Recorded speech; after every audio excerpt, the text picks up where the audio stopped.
अभिषेक जी हमारे साथ मौजूद है। अभिषेक गरीब जनता ने पहली बार अभिषेक, छापा पड़ा तो डरना क्या, खुलकर लड़ेंगे। बिहार के लोग नहीं डरते हैं। तेजस्वी ने अपनी बात की, रुकिए तो पैसे के साथ हाँ धनंजय गिरी जी एक मिनट रुकिए। अभिषेक झा जी, किसी से नहीं डरेंगे, छापा पड़ने दीजिए।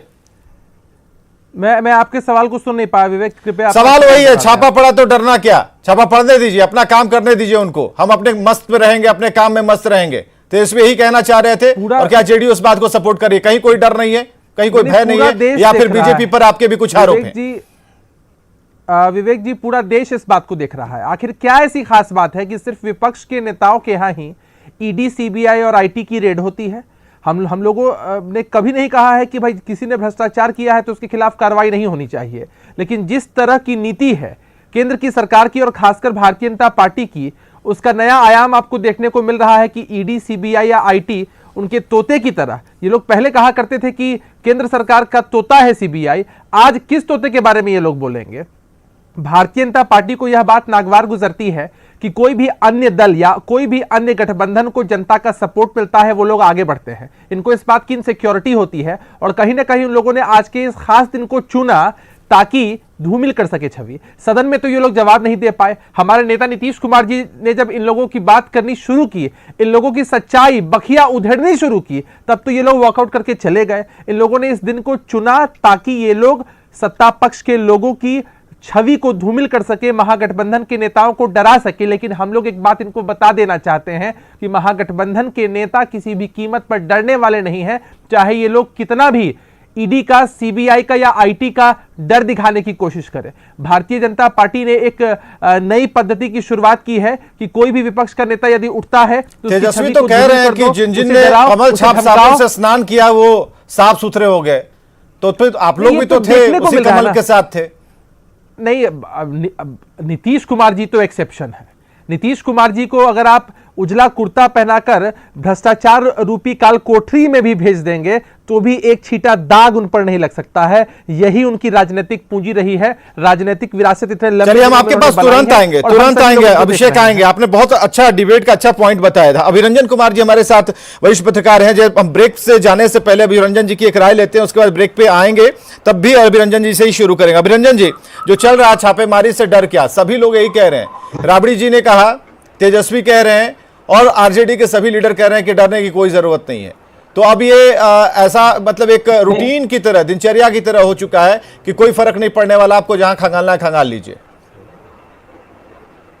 नहीं, देखिए, कानून को अपना काम करना चाहिए, और अगर कानून अपना काम करता है तो इसमें डरने की बात तो सचमुच नहीं होनी चाहिए। क्योंकि अगर आपने कुछ गलत नहीं किया है तो कानून में आप बेदाग होकर निकलेंगे। आखिर इस देश में डेमोक्रेसी है, एक प्रॉपर जो है जुडिशियल सिस्टम है, न्यायिक व्यवस्था है, उसमें ऊपर है। अगर सीबीआई, ईडी कुछ गलत कर रही है, किसी गलत मामले को लेकर कोई आरोप कर रही है, छापे डाल रही है, तो वो कोई जाकर वो मामला टिकेगा नहीं। तो इसलिए अगर इसके राजनीतिक पहलू पर को एक तरफ रखे भी, तो अगर छापे पड़ रहे हैं, जांच हो रही है, भ्रष्टाचार के आरोप हैं, और बयान ये दिया जा रहा है कि डर हमें नहीं लगता, तो अच्छी बात है, डरना भी नहीं चाहिए मेरे ख्याल से। इसमें दिक्कत क्या है?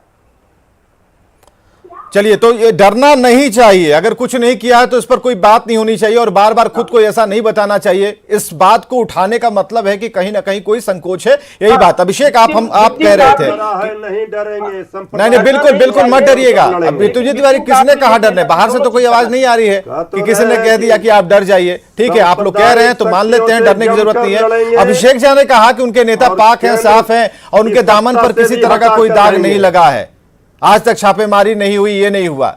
लेकिन जिस साबुन की बात आप कर रहे हैं, नीतीश जी अब आपके साथ हैं, नीतीश जी मुख्यमंत्री हैं और आपकी तरफ से डिप्टी सीएम तेजस्वी यादव हैं। हमें जरा एक बताइए, तो क्या यहां पर जेडीयू ये बताने के लिए कि हम धुले हुए हैं, बाकी लोग का देख लीजिए, यही सब हो रहा है? हमसे सवाल है, ये सवाल अभिषेक से।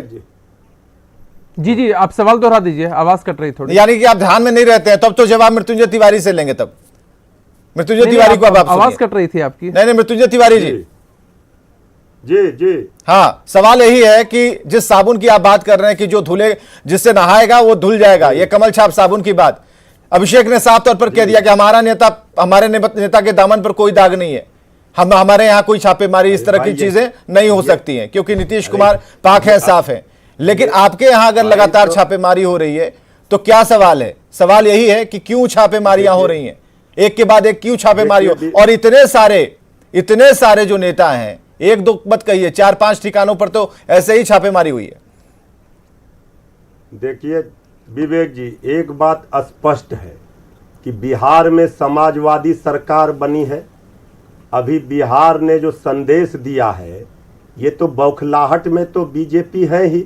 बीजेपी के सभी साथी छोड़कर चले गए। सबसे पुराने थे आदरणीय नीतीश कुमार जी, उन्होंने भी बीजेपी के इस खतरनाक डिजाइन को समझा और पकड़ा। अब तेजस्वी यादव जी ने, हमारे माननीय उप मुख्यमंत्री जी ने आज जो सदन में जिस तरह से वॉशिंग पाउडर से धोया है बीजेपी वालों को, ये तो आप लोग देख ही रहे हैं। ओजस्वी प्रतिभा तेजस्वी जी की आज दिखी है, उनका लोहा विरोधी भी मान रहे हैं। ये मुद्दे की बात होनी चाहिए, पढ़ाई, कमाई, दवाई, सिंचाई, सुनवाई, कार्रवाई, ये कहां से आ गई सीबीआई? यही तो लड़ाई है। और आदरणीय नीतीश कुमार जी भी ये बात समझ रहे हैं, इसलिए आदरणीय नीतीश कुमार जी अभिभावक बनकर तेजस्वी यादव जी को आशीर्वाद देने के लिए साथ आए हैं कि ये नौजवान उस लड़ाई को अंजाम तक पहुंचाएगा जो आदरणीय लालू प्रसाद जी, आदरणीय नीतीश कुमार जी, समाजवादी हमारे पुरखों ने लड़ी है। उस लड़ाई को इसलिए हम अभिनंदन जी के पास आएंगे, एक छोटे से ब्रेक के लिए यहाँ रुकते हैं। इस बात को, अभी डिबेट लगातार जारी है, आप लोग कहीं मत जाइएगा, और जिन्हें कमेंट बॉक्स भरना है अपने कमेंट से वो जरूर लिखते जाएं, ताकि हमें कुछ पता चल रहा है कि आपके मन में क्या चल रहा है इस डिबेट को लेकर, इस विषय को लेकर के। तो जरूरी है कि आप लोग जुड़े रहिए, और ये डिबेट अभी भी जारी है।